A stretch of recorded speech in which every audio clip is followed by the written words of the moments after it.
من الشيطان الرجيم. بسم الله الرحمن الرحيم.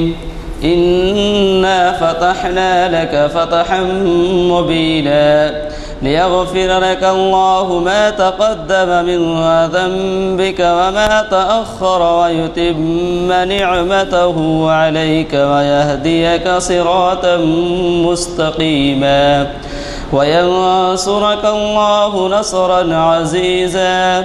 هو الذي أنزل السكينة في قلوب المؤمنين ليزدادوا إيمانا مع إيمانهم ولله جنود السماوات والأرض وكان الله عليما حكيما.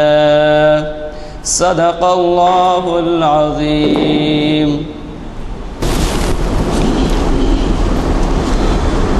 السلام علیکم ورحمۃ اللہ وبرکاتہ.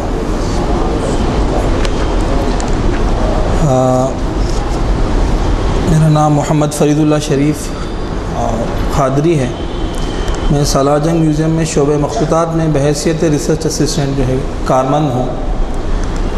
اور آج کی جو نشست ہے آصف جاہ اول کے عہد کا حیدرآباد، یہ دراصل میرے استاد اور ہمارے صدر شعبہ مخطوطات سالار جنگ میوزیم جناب احمد علی صاحب اس کے مقرر اور تھے، لیکن بہت ہی ضروری کام سے انہیں شہر سے باہر جانا پڑا، جس کی بنا پر استاد محترم نے یہ حکم دیا کہ آپ جو ہے میری جگہ جو ہے آصف جاہ اول سے متعلق کچھ کہیں.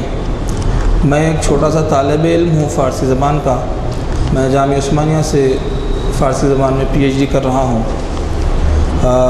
یہ میرے لیے لائق افتخار بات ہے کہ مجھے یہاں پر آپ لوگوں نے موقع دیا.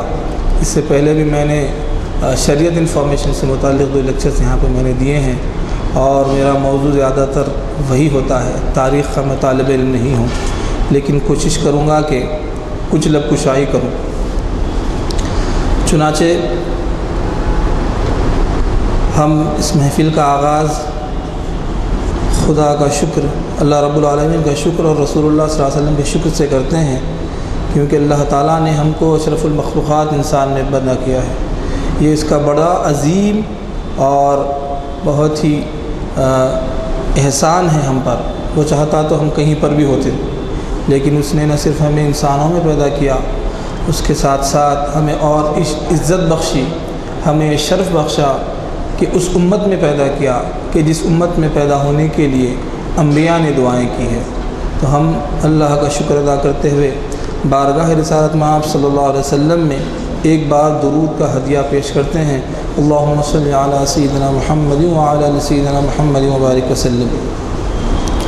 اور اب بلا تمہید میں اپنے آج کے آصف جاہ اول کے عہد کے حیدرآباد سے متعلق جو کچھ زبان کشائی کروں گا، لب کشائی کروں گا، اس کی طرف آتا ہوں.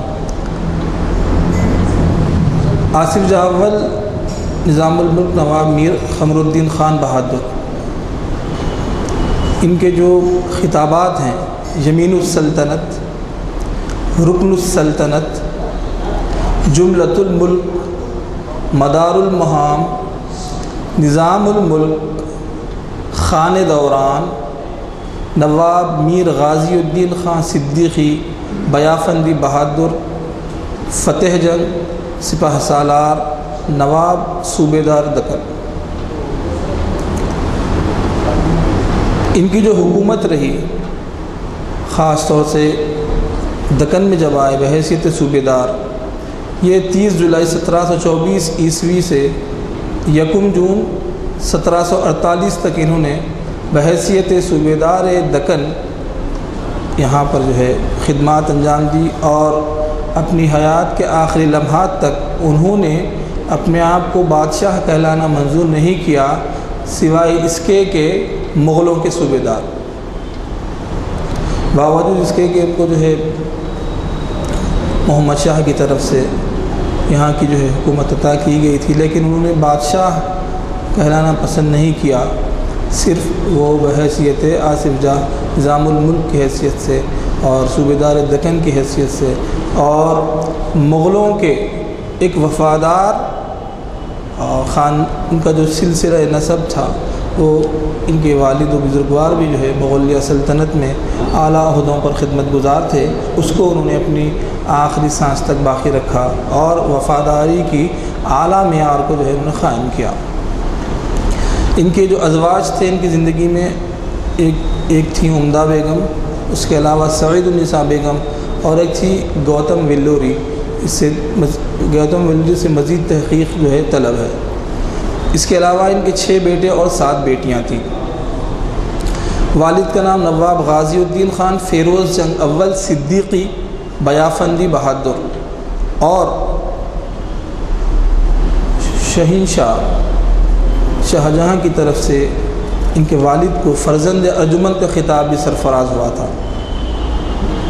میر قمر الدین خان صاحب کے والد کو فرزند ارجمند کا بھی خطاب ملا تھا، اور اس کے علاوہ غازی الدین صدیقی بھی ان کا جو ہے لقب تھا ان کے والد کا۔ والدہ ان کی جو تھی وزیر النساء بیگم تھی۔ تاریخ تولد 20 اگست 1671 عیسوی، آگرہ، مغلیہ ہندوستان۔ مغلیہ ہندوستان سے مراد یہ ہے کہ مغلوں کا ایک دیرینہ خواب تھا کہ وہ ان کی حکومت دکن کے اس طرف نہیں تھی، دکن کے علاقے پر نہیں تھی۔ مغلوں نے بہت کوششیں کی، کئی بار معرکے ہوئے، کئی بار جنگیں لڑی گئیں، لیکن کچھ حصوں کے علاوہ دکن پر وہ حکومت قائم نہیں کر سکے، تا وقتی کے اورنگزیب جب دکن کی طرف آئے اور انہوں نے جو ہے دکن کو بھی جو ہے مغلیہ سلطنت کا حصہ بنایا۔ تاریخ وفات 1 جون 1748، 76 سال کی عمر میں نواب میر قمر الدین خان نے اس دنیا سے کوچ کیا، اور برہان پور میں ان کا جو ہے وصال ہوا، انتقال ہوا، اور خلد آباد شریف میں جو اورنگ آباد کا شہر ہے، جسے روضۃ الاولیاء بھی کہا جاتا ہے، وہاں پر حضرت برہان الدین غریب رحمۃ اللہ علیہ کے 35 پرسی دیہات کی جانب پر آپ کا مقبرہ آج بھی دیکھا جا سکتا ہے، جو کہ لال سنگ مرمر یا لال پتھر سے چوکھنڈی کے ساتھ بنا ہوا ہے۔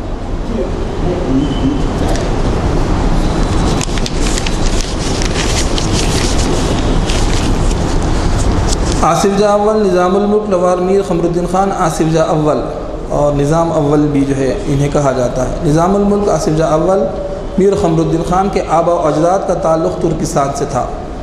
آپ کے جو جد تھے وہ ترکستان سے ان کا تعلق تھا، اور آپ کے دادا نواب خواجہ عابد صدیقی آصف جاہ اول کے دادا سمرقند کے قریب علی آباد میں تولد ہوئے، جو بخارا کا ایک شہر تھا۔ خواجہ عابد کے والد عالم شیخ معروف صوفی بزرگ تھے، اور ان کی ماں کا تعلق میر حمدان کے خانوادے سے تھا، جو کہ سمرقند کا ایک معزز گھرانہ تھا۔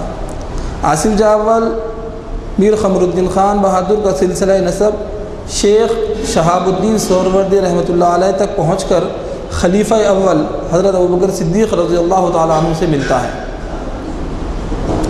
خواجہ عابد سمرقند میں قاضی کے جلیل القدر پر، یعنی یہ وہ پس منظر ہے جو آصف جاہی سلطنت کے ظہور سے پہلے ان کے آبا و اجداد کا جو ایک پس منظر ہے اس کو بیان کیا جا رہا ہے کہ ان کے جو دادا تھے وہ سمرقند میں قاضی کے جلیل القدر منصب پر فائز تھے، اور قاضی کا جو منصب اس زمانے میں تھا، جو تصور آج ہمارے پاس قاضی کا ہے، منصب قاضی کا ہے، اس میں اور گزشتہ زمانوں میں مونارک میں جس وقت بادشاہت تھی اس وقت کے منصب قاضی میں بہت بڑا فرق ہوتا تھا۔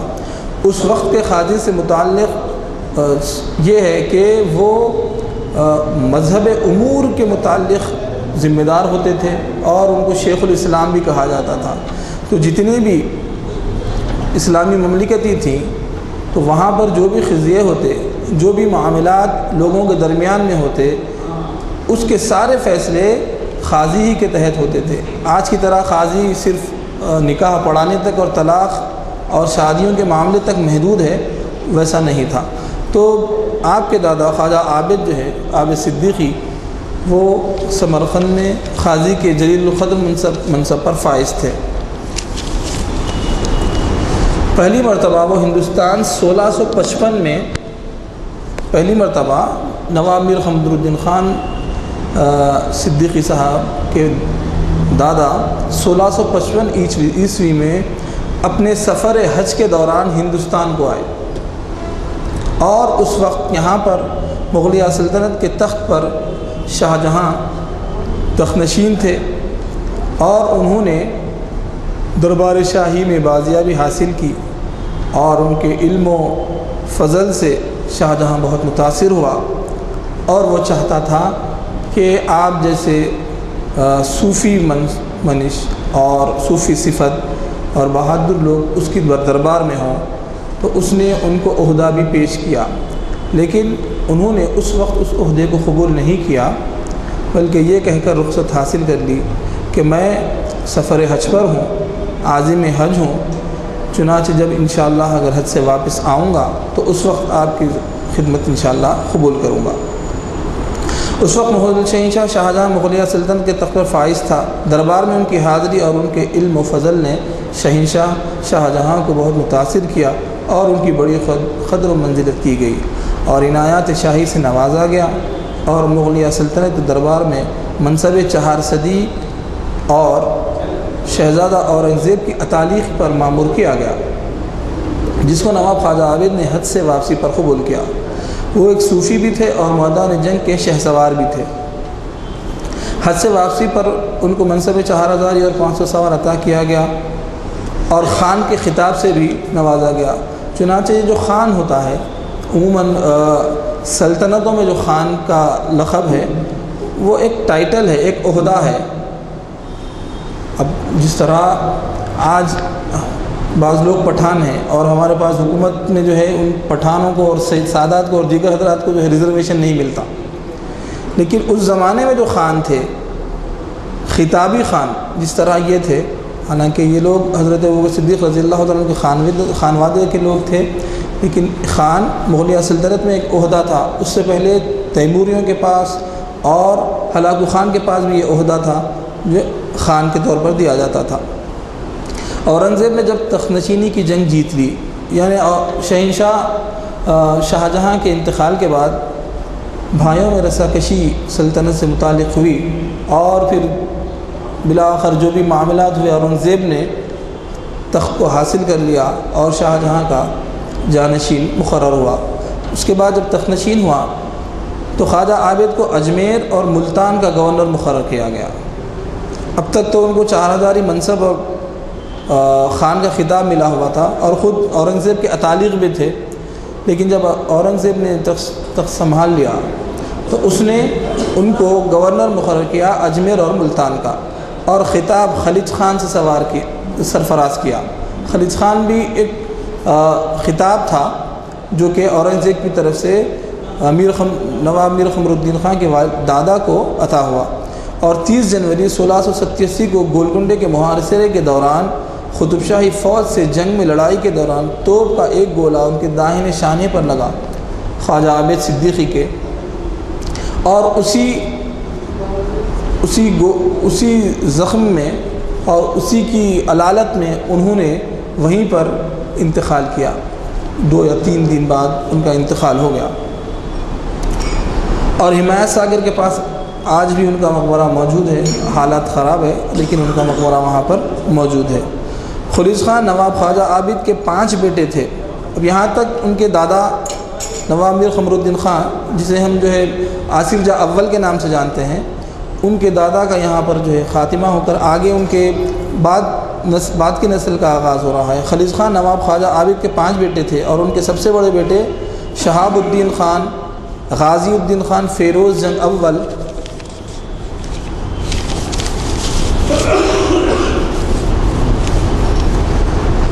میر شہاب الدین غازی خان فیروز جنگ مغل دربار میں اعلیٰ عہدے پر فائز تھے، اور اورنگزیب عالمگیر کی ایما پر ان کی شادی شاہجہاں کے وزیر اعظم سعد اللہ خان کی دختر سعید النساء بیگم سے ہوئی۔ یہ نواب میر حمد الدین خان صاحب کے والد میر شہاب الدین غازی الدین خان فیروز جنگ ان کا خطاب تھا، اور ان کو بھی مغل دربار میں اعلیٰ عہدے پر سرفرازی عطا ہوئی تھی، جب اورنگزیب کی ایما پر جب اورنگزیب بادشاہ ہوا تو اس نے اپنے والد کے وزیر اعظم جو سعد اللہ خان تھے ان کی دختر سے ان کی شادی کروائی، یعنی سعد اللہ خان نواب میر قمر الدین علی خان کے نانا ہوتے ہیں۔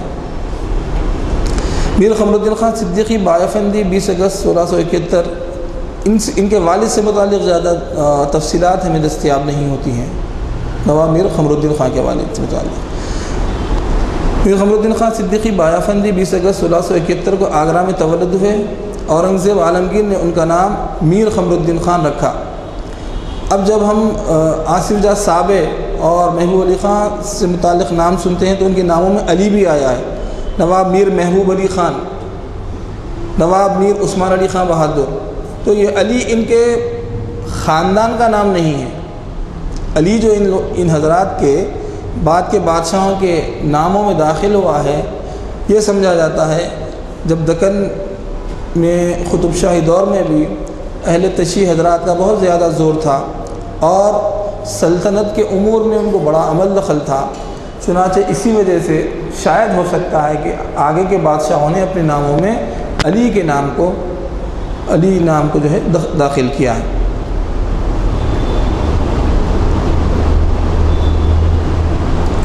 اورنگزیب عالمگیر نے ان کا نام میر قمر الدین خان رکھا۔ تاریخ پیدائش نیک بخت سے 1082 نکلتی ہے۔ ان کے دادا اور نانا دونوں ہی مغلیہ سلطنت کے اہم سپہ سالار اور درباری تھے۔ دادا خلیج خان اور نانا علامی سعد اللہ خان جملۃ الملک پر فائز ہوئے تھے۔ میر قمر الدین خان کی ابتدائی تعلیم خانگی طور پر ہوئی اور انہوں نے فنون سپاہ گری میں دلچسپی دکھائی اور اوائل جوانی کو پہنچتے پہنچتے اپنے والد میر شہاب الدین غازی الدین خان فیروزنگ کے ہم رکاب جنگوں میں شرکت کرنے لگے۔ چونکہ بچپن سے ہی ان میں وہ صلاحیتیں تھیں اور جس وقت ان کی ابتدائی تعلیم ہو رہی تھی تو ساتھ ساتھ جنگی مشقیں اور حرب جنگ فنون جنگ بھی جو ہے سکھایا جاتا تھا۔ آج ہم اس سے دور ہیں، اللہ کرے وہ زمانہ پھر آئے کہ کم از کم ہم سنت کے طور پر ہی جو ہے تلوار سکھانا سیکھ لیں، اور تیر اندازی رسول اللہ نے جو ہے تیر اندازی سے متعلق بھی کہا ہے کہ اس کو بھی سیکھا جائے۔ تو انشاءاللہ وہ دور پھر آئے کہ ہم کچھ سنتوں سے سنت ہی سمجھ کر کچھ سیکھ سکیں اور ہم پر زور و زیادتی اور دوسرے لیبلز نہ لگیں اس معاملے میں انشاءاللہ۔ تو وہ اپنے ابتدائی زمانے سے ہی 6-7 سال کی عمر میں ہی وہ اتنے ذہین تھے علم تعلیم میں بھی اور فنون حرب میں بھی کہ جس وقت بادشاہ اورنگزیب کے دربار میں ان کے والد نے ان کو پیش کیا، اپنے ساتھ لے گئے، تو اورنگزیب نے جب ان کو دیکھا نواب میر قمر الدین خان کو تو انہوں نے کہا کہ میں تمہارے بیٹے کے پیشانی پر یہ دیکھتا ہوں کہ آنے والے زمانے میں یہ مغلیہ سلطنت کا بہت ہی اہم رکن ہوگا اور اس کا حصہ مغلیہ سلطنت کی وسعت میں کافی ہوگا۔ یہ الفاظ اورنگزیب نے ان کو 6 سال کی عمر میں دیکھ کر کہا تھا۔ اس کے جیسے جیسے عمر بڑھتی گئی وہ 12 سال کے بعد سے ہی اپنے والد کے ساتھ جنگوں میں شامل ہونا انہوں نے شروع کیا۔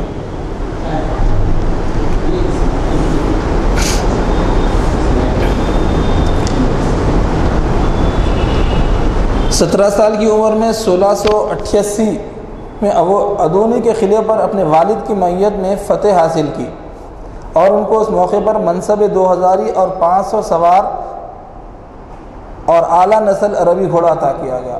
اس طرح بتایا گیا کہ کم عمری سے ہی والد کے ساتھ جو ہے جنگوں میں جانے کا شوق تھا اور یہ شوق پرتوان چڑھتا گیا اور 17 سال کی عمر میں انہوں نے اودھ کے قلعے کو حاصل کرنے میں اس جنگ میں محاصرے میں کافی بہادری کے ساتھ اپنے فنون حرب یعنی لڑنے کی صلاحیت کو انہوں نے دکھایا۔ یہاں پر یہ بات بھی روشنی ڈالنا ضروری ہے کہ جس وقت آج سے 200 سال 300 سال پہلے کی جو جنگیں تھیں اس کی نقشہ الگ تھا، وہاں پر دو بدو لڑا جاتا اور بادشاہ سپاہ سالار وہ سب میں سامنے ہوتے اور پیادہ فوج وہ سارے لوگ پیچھے ہوتے، لیکن آج اس کا الٹا ہے۔ ساری دنیا میں قتل و غارت گری جاری ہے اور امت مسلمہ کو ہر طرف قتل کیا جا رہا ہے اور رسول اللہ صلی اللہ علیہ وسلم کے فرمان اس فرمان کی جو ہے عکاسی ہو رہی ہے کہ قرب قیامت لوگ مریں گے کثرت سے قتل و غارت گری ہوگی، لیکن یہ ہوگا کہ جو مقتول ہیں ان کو یہ نہیں معلوم ہوگا، جن کو قتل کیا جا رہا ہے ان کو یہ نہیں معلوم ہوگا کہ مجھے کیوں قتل کیا جا رہا ہے، اور جو قتل کر رہا ہے، جو قاتل ہے، اسے بھی یہ پتہ نہیں ہوگا کہ میں ان کو قتل کیوں کر رہا ہوں۔ قتل کروانے والے تو اپنی شاہی محلوں میں ہیں۔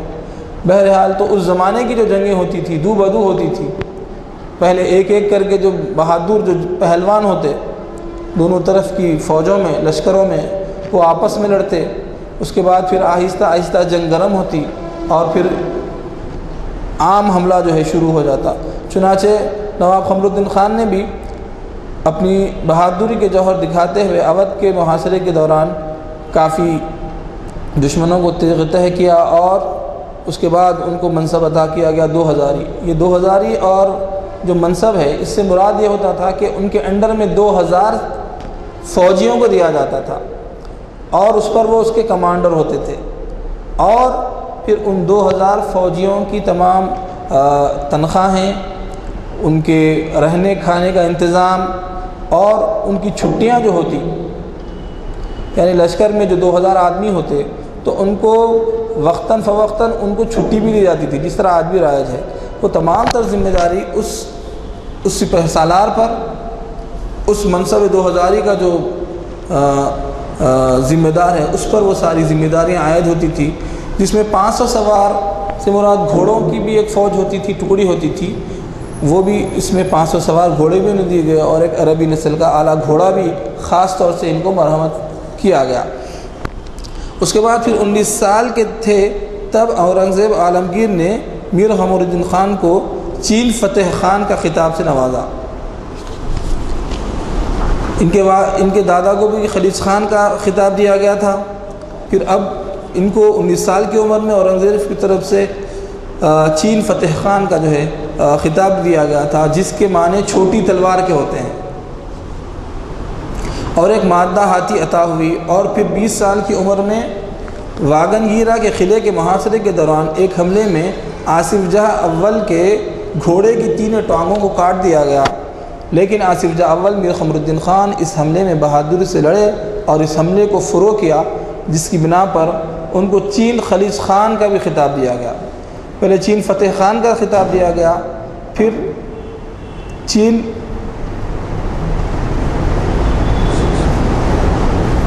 خلیج خان کا خطاب، اور منصب 5000 مع 5000 سوار سے نوازا گیا۔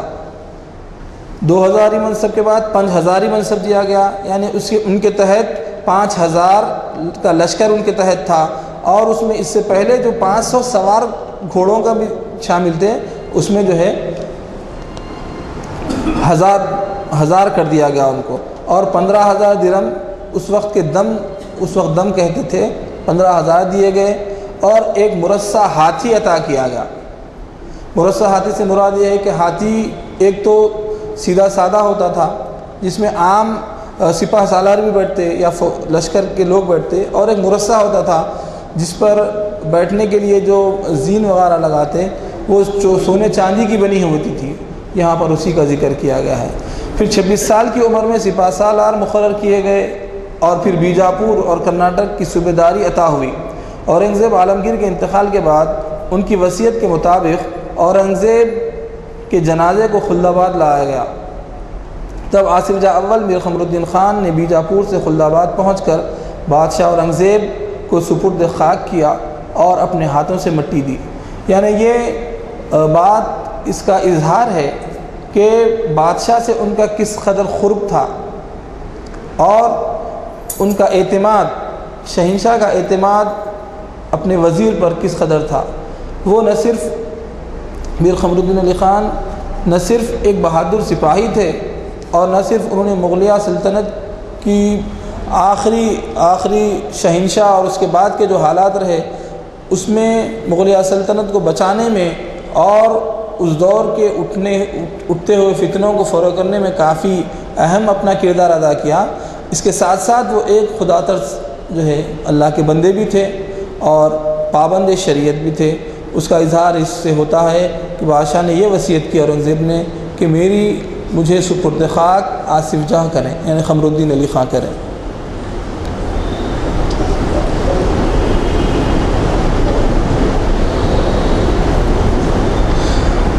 اورنگزیب عالمگیر کے فوت ہو جانے کے بعد ان کے بیٹوں میں خانہ جنگی شروع ہو گئی۔ اس دوران آصف جاہ اول میر قمر الدین خان بالکل غیر جانبدار رہے، اور فرخ سیر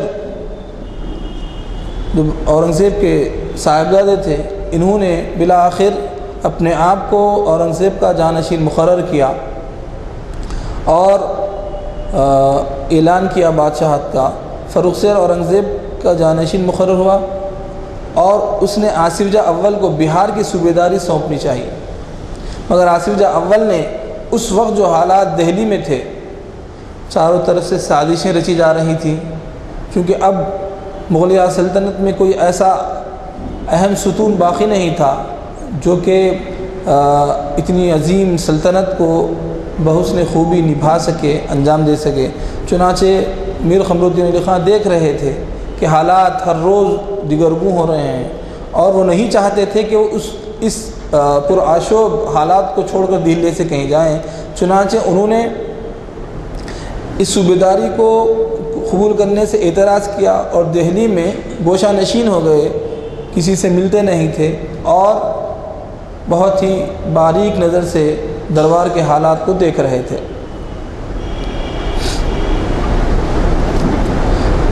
کچھ وقفہ خاموشی کے ساتھ عام حالات دیکھتے رہے۔ ان کی اس خاموشی اور گوشہ نشینی کو آنے والے کسی طوفان کی خاموشی سمجھا گیا، لیکن فرخ سیر کے اطراف جو مصاحبین تھے، جو نہیں چاہتے تھے کہ ملک میں امن و امان رہے، سکون رہے، ان لوگوں نے یہ کہتے ہوئے فرخ سیر کو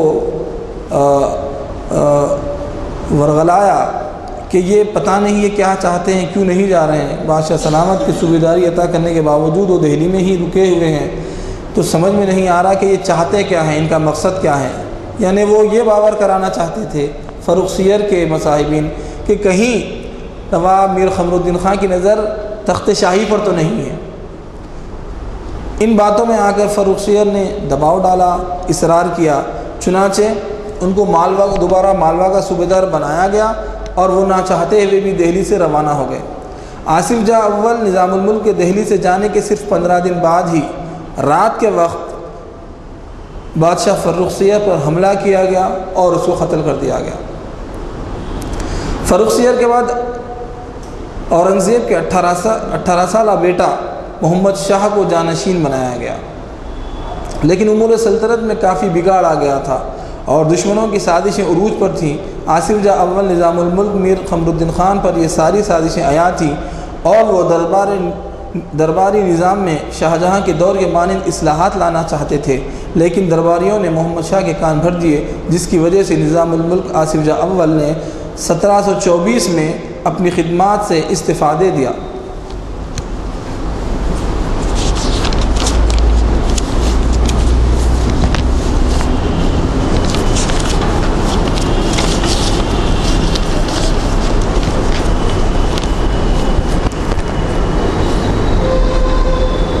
محمد شاہ نے مبارز خان کو دکن کا صوبیدار بنایا۔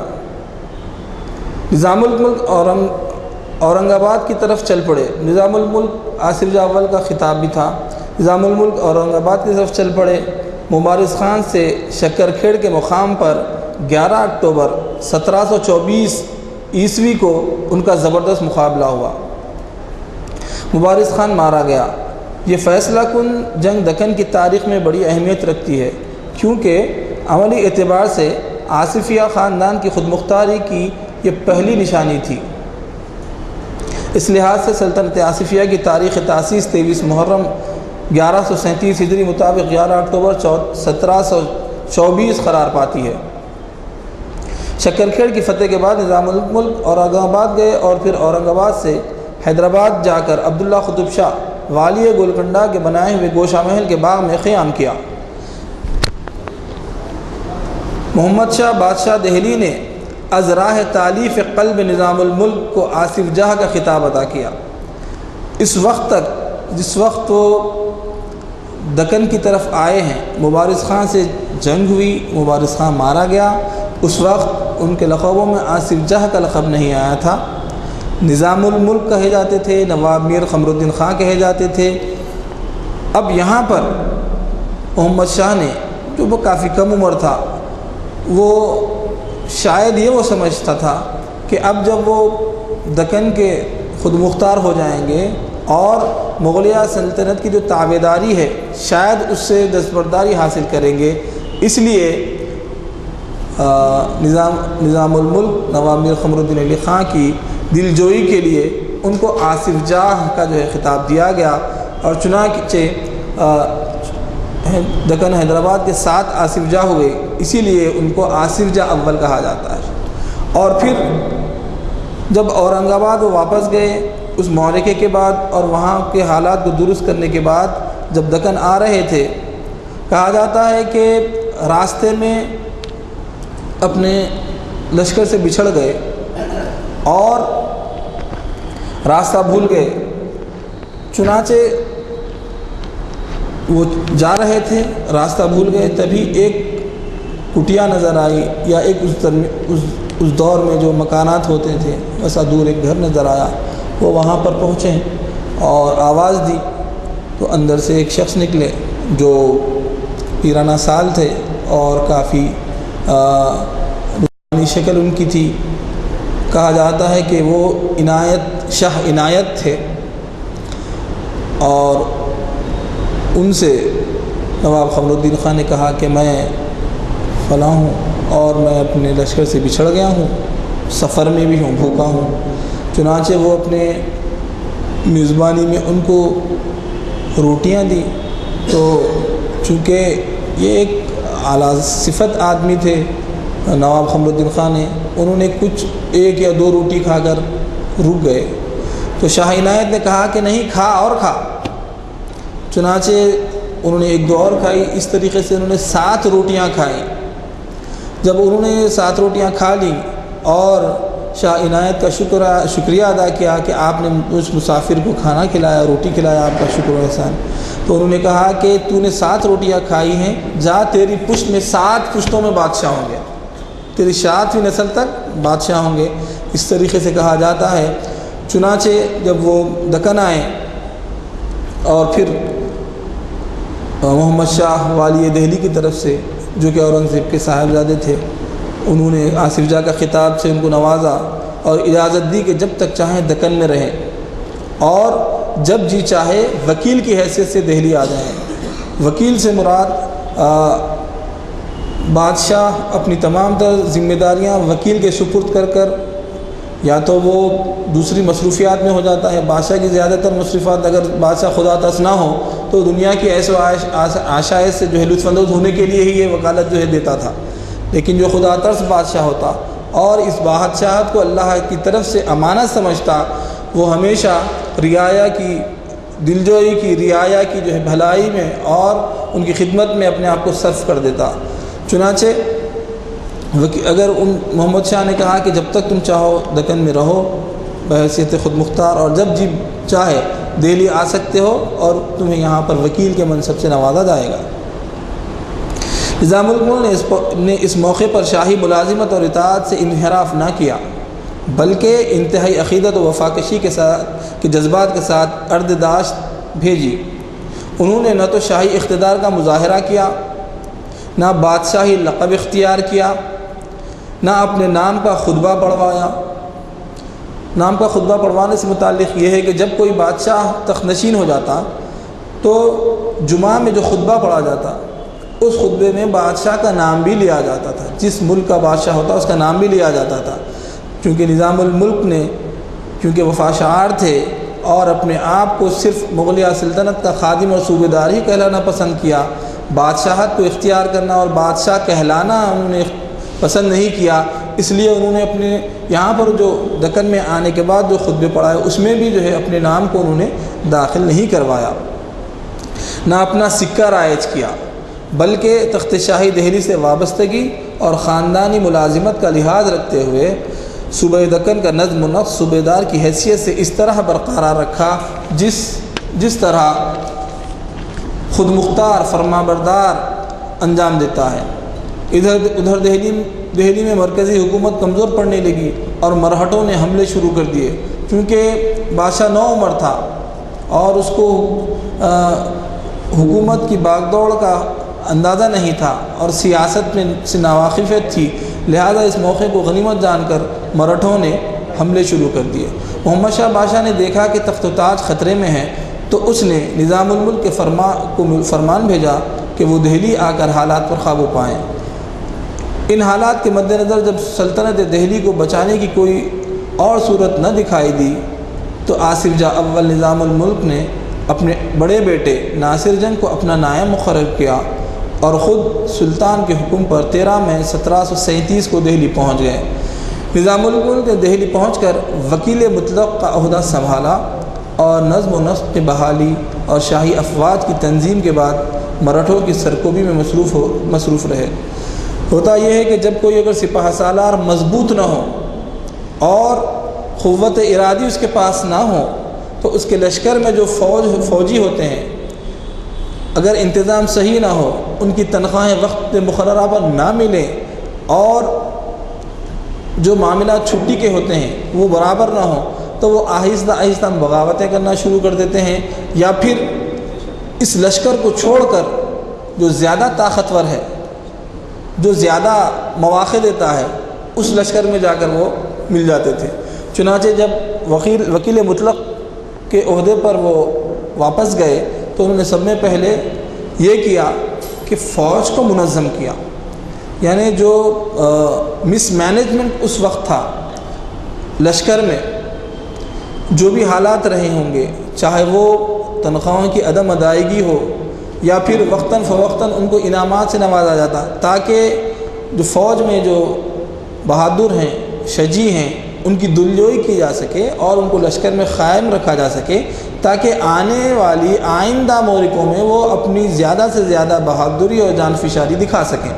چنانچہ دوراندیش دوربین نواب میر قمر الدین خان نے یہی کیا کہ سب میں پہلے انہوں نے دربار کے حالات کو، محل کے حالات کو درست کیا، پھر فوج کی ترتیب کو جو ہے انہوں نے مضبوط کیا۔ نظم و نسق کی بحالی اور شاہی افواج کی تنظیم کے بعد مراٹھوں کی سرکوبی میں مصروف رہے۔ اسی اثنا نادر شاہ نے ہندوستان کی شمال مغرب سرحد پر حملہ کر دیا۔ نظام الملک کوچ کر کے دہلی پہنچا، شاہی فوج کی ترتیب و تنظیم کی، سامان حرب جمع کیا۔ فروری 1739 میں پانی پت کے مقام پر نادر شاہ کے مقابلے میں وہ گئے۔ محمد شاہ کو شکست ہوئی، چونکہ بادشاہ محمد شاہ تھا اور نظام الملک آصف جاہ اول نواب میر قمر الدین علی خان یہ ان کے سپاہ سالار وکیل کی حیثیت سے لشکر میں شامل تھے۔ اور جب نادر شاہ سے لڑائی ہوئی، جنگ ہوئی، تو چونکہ نادر شاہ کا لشکر قوی تھا اور اس کے لشکر میں جدید آلات تھے، چنانچہ شکست ہوئی، محمد شاہ کو شکست ہوئی۔ نظام الملک نے فوجی سرداروں کے مشورے سے نادر شاہ سے صلح کر لی۔ محمد شاہ نے نادر شاہ کو 4 کروڑ روپے تاوان دینے کا وعدہ کیا۔ آج جس وقت میں ہم ہیں اس وقت میں بھی 4 کروڑ روپے کوئی بڑی رقم نہیں ہوتی۔ اس سے اندازہ لگایا جا سکتا ہے کہ مغلیہ سلطنت جس وقت اپنے زوال کی طرف بڑھ رہی تھی اس وقت بھی اس کے پاس کتنا سرمایہ اور کتنی عظیم وہ سلطنت تھی۔ چنانچہ صلح جو ہے 4 کروڑ پر جو ہے طے ہوئی۔ نادر شاہ کو شاہی ضیافت دینے کے انتظام ہو ہی رہے تھے کہ کسی نے افواہ پھیلا دی کہ نادر شاہ قتل کر دیا گیا۔ یہ خبر سن کر دہلی والوں نے نادر شاہ کے چند فوجیوں کو قتل کر دیا۔ بلوے کو فروغ کرنے کی غرض سے خود نادر شاہ چاندنی چوک کی سنہری مسجد میں جا پہنچا۔ فوج اور اہل شہر کی لڑائی ہو رہی تھی کہ اتفاق سے ایک گولی نادر شاہ پر چلی۔ اگرچہ کہ نشانہ خطا ہو گیا لیکن وہ گولی نادر شاہ کو نہیں لگی اور نادر شاہ کی جان بچ گئی، لیکن وہ اس قدر غضبناک ہوا کہ اس نے دہلی میں قتل عام کا حکم دے دیا۔ اب دیر کس بات کی تھی؟ عموماً جب زمانہ گزشتہ میں جو حملے ہوتے تھے، جس کسی شہر میں بھی یا جس کسی ملک پر بھی حملہ کیا جاتا تو اگر وہاں جو فاتح ہوتا تو اس شہر کی رعایا کی جان و مال اس فتح حاصل کیے ہوئے بادشاہ کی صفت پر منحصر ہوتی۔ اگر تو بادشاہ خدا ترس اور نیک ہوتا تو وہ وہاں پر امن و امان اور رعایا کی خاطر خواہ کے لیے کام کرتا اور حالات کو درست کرتا، لیکن اگر بادشاہ ظالم ہوتا اور صرف اس کو جو ہے اپنے جنگ و جدل اور اپنی سرحدوں کو بڑھانے کا اس کو شوق، ایسے اگر بادشاہ ہوتے تو وہ ایسے بادشاہوں کی وجہ سے کافی قتل و غارت گری ہوتی۔ لیکن یہاں پر الگ تھا معاملہ۔ نادر شاہ نے جو حملہ کیا تھا ہندوستان میں، اس سے پہلے احمد شاہ ابدالی نے کیا تھا۔ احمد شاہ ابدالی نے بھی ہندوستان میں جو حملہ کیا تھا، اس نے یہاں پر حکومت کرنے کے لیے حملہ نہیں کیا تھا۔ اس نے یہاں سے مال و دولت، کیونکہ ہندوستان میں بہت سارا مال و دولت تھا، تو اس نے وہ مال و دولت کو لوٹنے کے لیے، اس کے حاصل کرنے کے لیے حملہ کیا تھا۔ اور اسی طریقے سے یہ بھی جو حملہ نادر شاہ کا رہا محمد شاہ کے دور میں، یہ حملہ بھی مال و دولت کی خاطر ہوا، نہ کہ حکومت حاصل کرنے کے لیے یا حکومت کرنے کے لیے۔ چنانچہ جب گولی کا نشان خطا ہو گیا، نادر شاہ کافی غضبناک ہو گیا اور اس نے قتل و غارت گری کا جو ہے حکم دے دیا۔ صبح کے 8 بجے سے شام کے 3 بجے تک 1 لاکھ سے زیادہ جانیں تلف ہو گئیں۔ اللہ اکبر۔ اس کا اندازہ ہم آسانی سے نہیں لگا سکتے۔ اس وقت تک انسان کو دوسرے کے غم کی یا دوسرے کے درد کا احساس نہیں ہوتا جس وقت تک ویسا ہی درد اور غم اس پر نہ گزرے۔ ہم آج الحمدللہ اللہ کے فضل سے ہندوستان میں اور پھر اللہ کے فضل و کرم سے حیدرآباد میں بہت ہی سکون سے، امن سے زندگی گزار رہے ہیں۔ جو لوگ ہم دیکھ رہے ہیں کہ اسلامی مملکتیں ہونے کے باوجود نہ ان کی جانوں کی ضمانت ہے، نہ ان کے مالوں کی ضمانت ہے، بس ہر لمحہ کب کیا ہو جائے، بس یہ بھی اللہ تعالیٰ کی مشیت ہی ہے۔ شاید ہو سکتا ہے دنیا اپنے آخری سفر کی طرف رواں دواں ہیں۔ چنانچہ ہم دیکھ رہے ہیں عراق، شام اور اپنے لیبیا وغیرہ میں جو حملے ہو رہے ہیں اور جانے جا رہی ہیں، فلسطین میں جو جانے جا رہی ہیں، ہم ان کے غم کا اندازہ ہم نہیں کر سکتے، ہم بالکل نہیں کر سکتے ان کا غم کا اندازہ، کیونکہ جب کوئی ہلکی سی خراش بھی آتی ہے تو اس وقت اندازہ ہوتا ہے کہ بھئی کیسا درد ہوتا ہے۔ ان کی تو جانے جا رہی ہیں، معصوم شیخہ اور بچوں پر جو ہے یہاں تک کہ جو ہے کیمیکل ہتھیاروں کا بھی استعمال ہو رہا ہے۔ تو اللہ جو ہے امت محمدیہ کی نصرت و مدد کرے۔ اور اس زمانے میں آج سے کم و بیش 500-600 سال پہلے کا جب یہ واقعات ہیں، اس وقت 1 لاکھ کی آبادی کوئی کم آبادی نہیں ہوگی، 1 لاکھ کی آبادی کوئی کم آبادی نہیں ہوگی۔ چند گھنٹوں میں 1 لاکھ، شہر دلی کے 1 لاکھ کے جو ہے رہائشیوں کو، وہاں کے رہنے والوں کو قتل کر دیا گیا، تو سوچئے کیا وہ منظر تھا ہوگا۔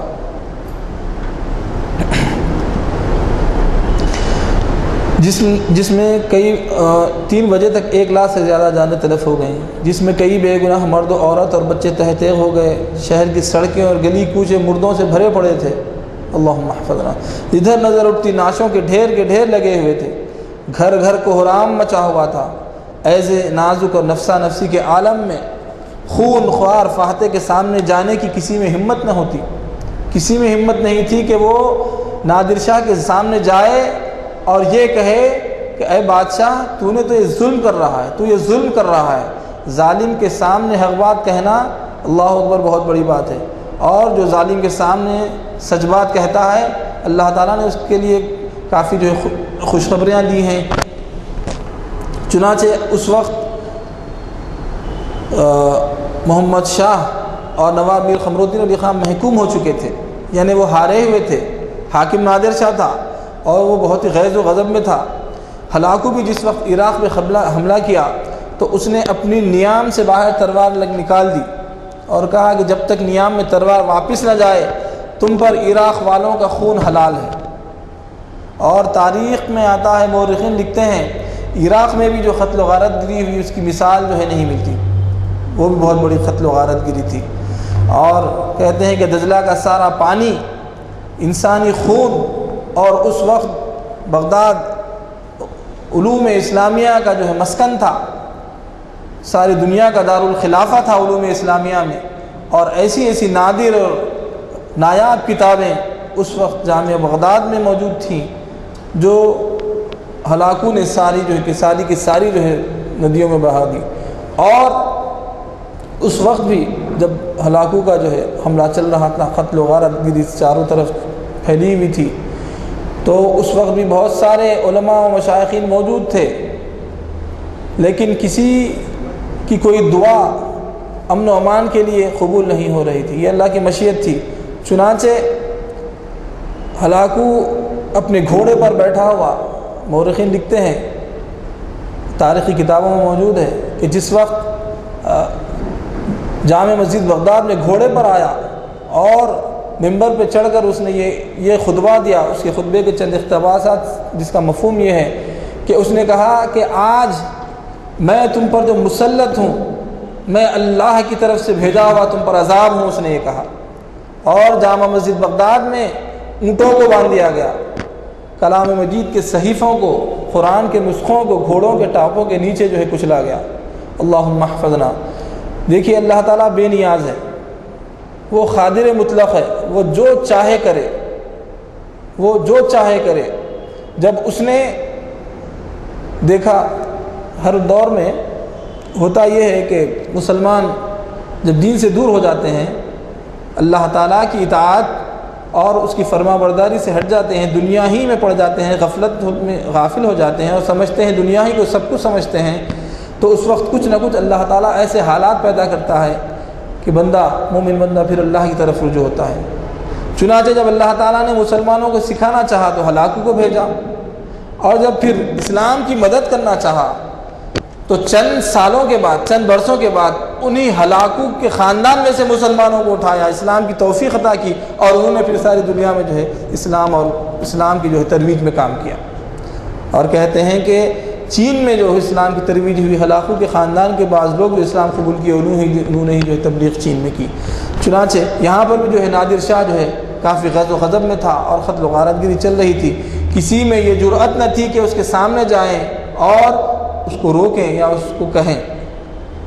ایسے اس پرخطر دور میں بھی یہ پیرانہ سال جوان ہمت بہادر آصف جاہ اول نظام الملک نواب میر قمر الدین علی خان ہی پر سب کی نظریں ٹھہری، اور وہی تھے جنہوں نے جا کر نادر شاہ سے یہ کہا۔ ایسے نازک اور نفسا نفسی کے عالم میں خونخوار فاتح کے سامنے جانے کی کسی کی ہمت نہ ہوئی تھی۔ یہ کہنسال جواں ہمت نظام الملک آصف جاہ اول کا ہی دل گردہ تھا کہ وہ نادر شاہ کے سامنے اس غیظ و غضب کی حالت میں آئے جبکہ وہ تلوار بے نیام لیے ہوئے بیٹھا ہوا تھا، اور سامنے جا کر ایک شعر پڑھا جس کا مطلب یہ ہے، اب زندہ تو کوئی نہیں رہا، یعنی جب 1 لاکھ لوگوں کا تم نے قتل کر دیا ہے شہر میں، تو اب کون باقی ہے؟ اب زندہ تو کوئی نہیں رہا۔ اگر قتل کرنے کا شوق ہے تو پہلے مردوں کو زندہ کرو اور پھر اس کے بعد ان کا قتل کرنا۔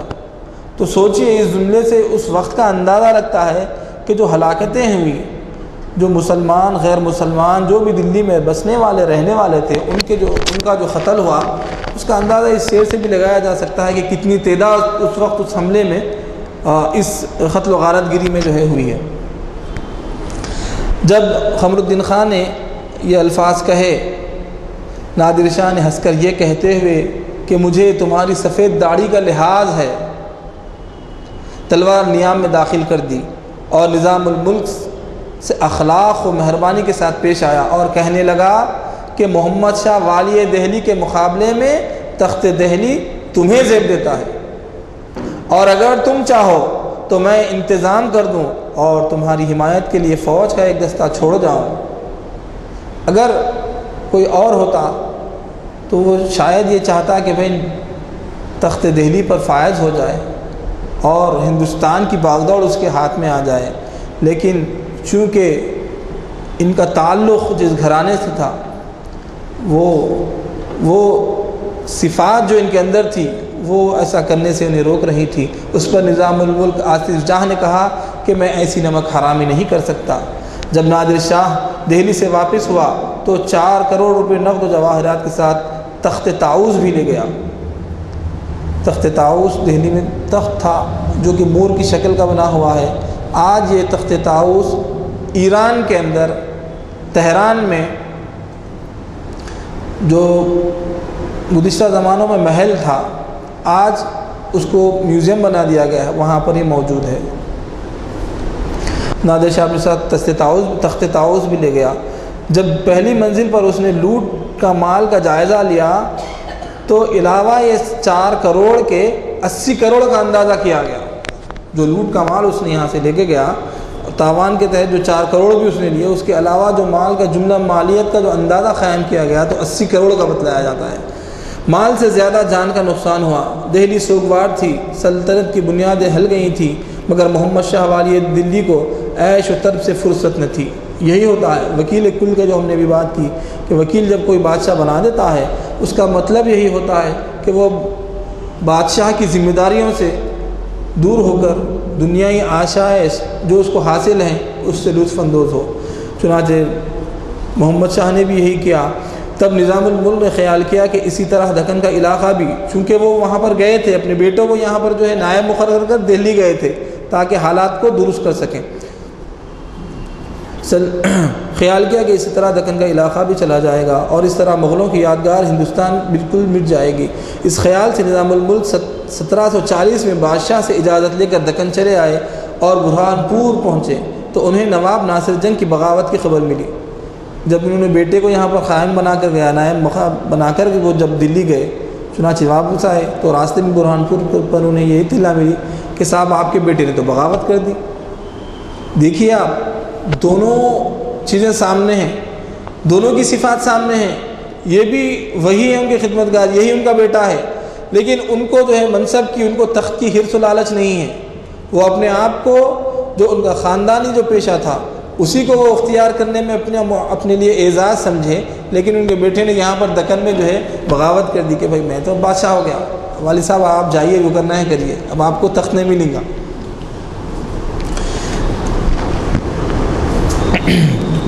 دکن آئے اور برہانپور پہنچے تو انہیں نواب ناصر جنگ کی بغاوت کی خبر ملی۔ اورنگ آباد کے قریب باپ اور بیٹے کی فوجوں میں جنگ ہوئی، مگر ناصر جنگ کو مغلوب ہونا پڑا۔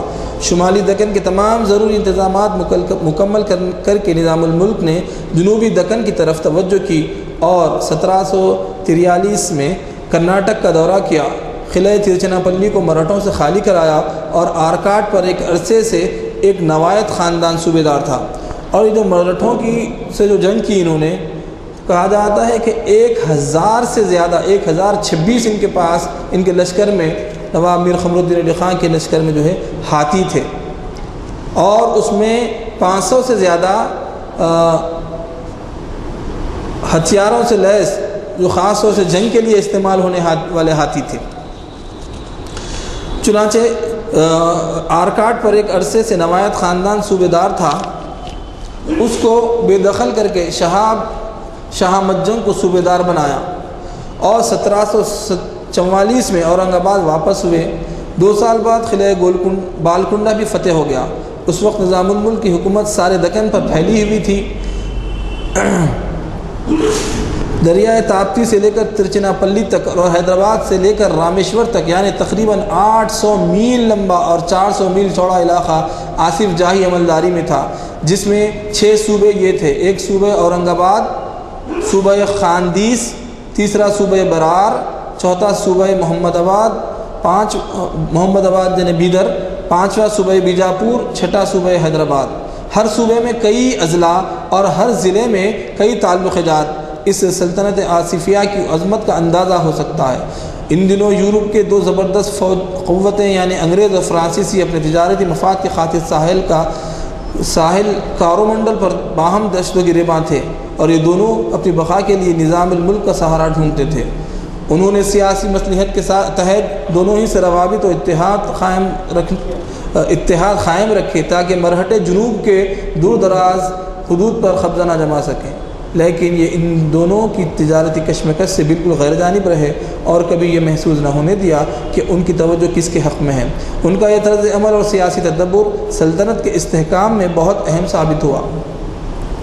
ان کی بدولت دکن علم و فضل کا گہوارہ بن گیا تھا، اور ان کے ساتھ جو آبادی اورنگ آباد میں بس گئی تھی اس میں بڑے بڑے صاحبان فن و کمال موجود تھے۔ اورنگ آباد کو سلطنت آصفیہ کا پایہ تخت بنایا گیا۔ اس زمانے میں جو رونق اور چہل پہل اس شہر یعنی اورنگ آباد کو نصیب تھی وہ نہ تو اس سے پہلے میسر ہوئی نہ بعد۔ کہا جاتا ہے کہ اس وقت اورنگ آباد کی آبادی 10 لاکھ کے قریب تھی، جس کی تہذیب اور تمدن، معاشرت اور بود و باش کا نقشہ بالکل دہلی کا سا تھا۔ ان کی تعمیری یادگاروں میں برہان پور کی شہر پناہ اور نظام آباد، اندور اس کا قدیم نام تھا۔ انشاءاللہ میں سمجھتا ہوں اس کے باقی کا آگے جو ڈیٹیل ہوگی نیکسٹ لیکچر احمد علی صاحب انشاءاللہ